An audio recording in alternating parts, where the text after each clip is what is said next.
నమస్తే, లియో డివోషనల్కి స్వాగతం. న్యూమరాలజీ మనిషి జీవితంలో ఎంతో ముఖ్య పాత్రను వహిస్తుంది.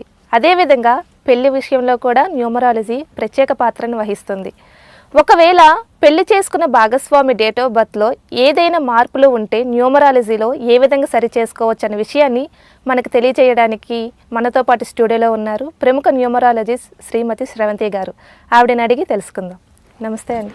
నమస్తే మేడం, ఇప్పుడు పెళ్ళి చేసుకున్న వాళ్ళ భాగస్వామి డేట్ ఆఫ్ బర్త్లోన ఏదైనా మార్పు అంటే మ్యాచ్ అవ్వకపోవడం డేట్ ఆఫ్ బర్త్ అనేది ఏదైనా సమ్ కరప్షన్ ఉంటే న్యూమరాలజీ పరంగా ఎటువంటివి మార్పులు ఉంటాయి?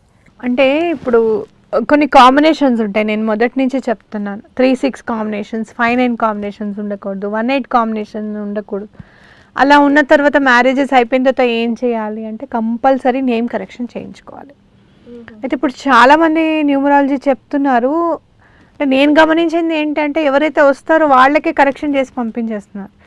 అంటే ఇలా ఉంది నా లైఫ్లో అనగానే మీరు ఇది చేసుకోండి మీ ప్రాబ్లం తీరిపోతుంది. అట్లా కాదు, వైఫ్ అండ్ హస్బెండ్ ఇద్దరిది కూడా కరెక్షన్ చేయాలన్నమాట. కంపల్సరీ ఏ ప్రాబ్లంకైనా కూడా ఇంట్లో ఉన్న వాళ్ళందరూ కూడా కరెక్ట్ వైబ్రేషన్లో ఉంటే బాగుంటుంది. ఇప్పుడు మీరు గొడుగు కింద అందరూ ఉంటేనే కదా వర్షంలో తడవకుండా ఉంటారు. అవును, అట్లా మీరు వైబ్రేషన్ మంచి పాజిటివ్ వైబ్రేషన్ ఇంటిలి పాదికి అందరికీ ఉండాలన్నమాట. అలా కాకుండా మీ దగ్గరికి ఎవరు వస్తే వాళ్ళకే కరెక్షన్ చేసి పంపించారనుకోండి, మనమే చెప్తున్నాం కదా 3-6 కాంబినేషన్ ఒక దగ్గర ఉండకూడదు అని. ఇప్పుడు వచ్చిన అతనికి 6 వైబ్రేషన్ కరెక్ట్ అనుకుందాం, మీరు సిగ్నేచర్ పెట్టి పంపించేస్తున్నారు. పంపించేసిన తర్వాత వైఫ్ ఆల్రెడీ 3లో సిగ్నేచర్ 3 డేట్ ఆఫ్ బర్త్ ఉంటే మనమే 3-6 కాంబినేషన్ని క్రియేట్ చేసిన వాళ్ళం అవుతున్నాం. అవునా కాదా? సో అలా కాకుండా వైఫ్ అండ్ హస్బెండ్ ఇద్దరిది మంచి వైబ్రేషన్లో ఉండాలి. అనుకోకుండా నెగటివ్ వైబ్రేషన్స్ ఉన్న వాళ్ళు ఉన్నారనుకోండి, 3-6, 1-8 ఆల్రెడీ మ్యారేజ్ చేసేసుకున్నాం, తప్పకుండా కరెక్షన్ చేయించుకోండి కంపల్సరీగా.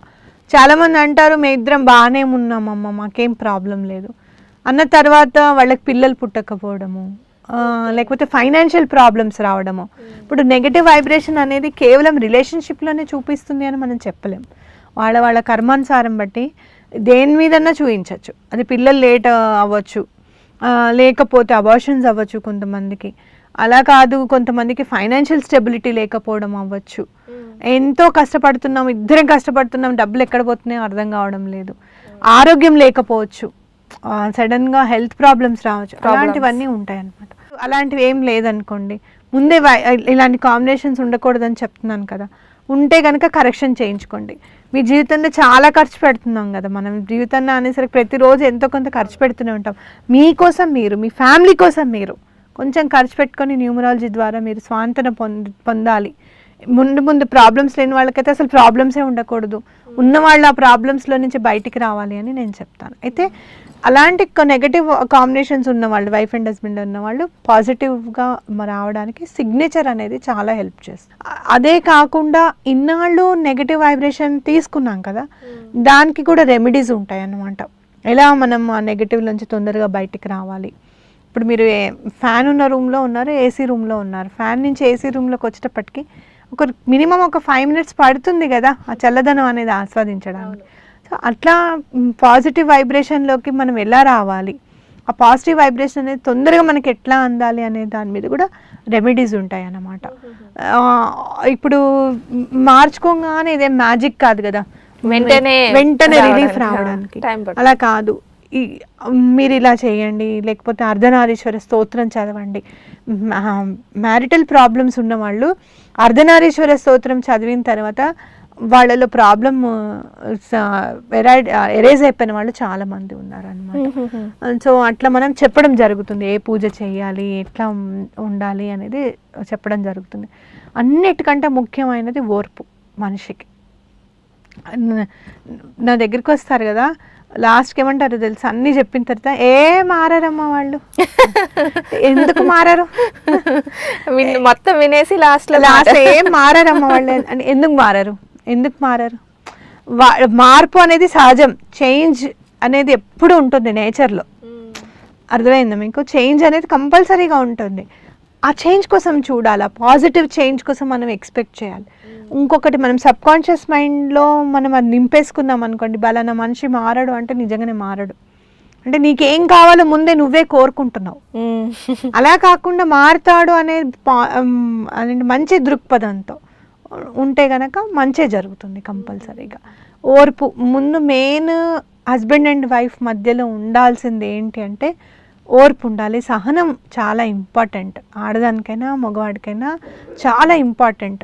మన ఫ్యామిలీ లైఫ్లో ఒకళ్ళు ఎంటర్ అయ్యారు అని అంటే వాళ్ళని మ్యాక్సిమం మనం వాళ్ళని ఇక వదలకూడదు. అలా వదలకుండా ఉండడానికి అన్ని ప్రయత్నాలు చేయాలి. మంచిగా చెడో చేసేసుకున్నాం, అయిపోయింది. ఏ మనిషిలో ఒక్క లోపం లేని మనిషి ఎవరు ఉంటారు? లోపం లేని వాళ్ళు దైవమే. అంతే అంతే కదా.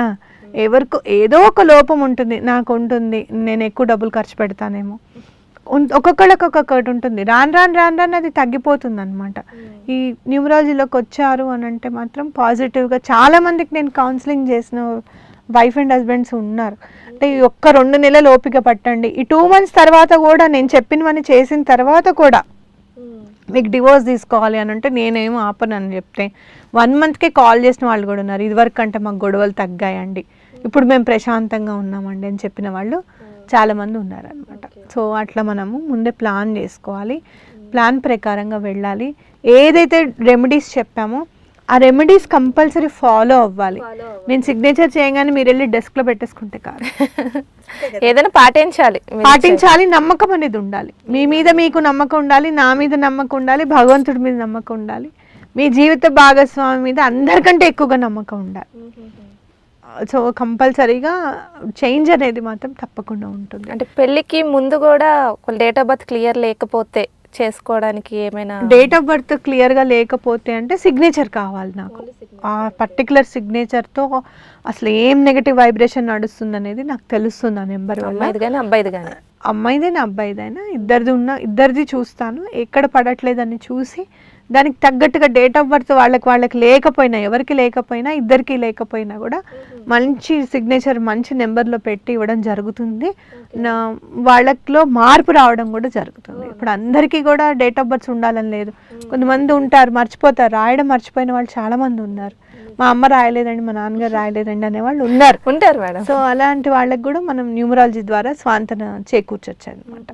చూసారు కదండి మేడం చెప్పిన పరిష్కారం. ఒకవేళ మీకు డేట్ ఆఫ్ బర్త్లో ఏదైనా ప్రాబ్లం ఉన్నా, లేదు పెళ్ళికి ముందు డేట్ ఆఫ్ బర్త్ లేకపోయినా ఏదైనా పరిష్కారం కావాలి అనుకుంటే కింద స్క్రోల్ అవుతున్న నెంబర్కి కాల్ చేసి మీరు మేడంతో డైరెక్ట్గా మాట్లాడవచ్చు. సో ఇది ఇవాల్టి ప్రోగ్రామ్. ఇంకొక మంచి ఎపిసోడ్తో మళ్ళీ కలుద్దాం. అంతవరకు సెలవు, నమస్కారం.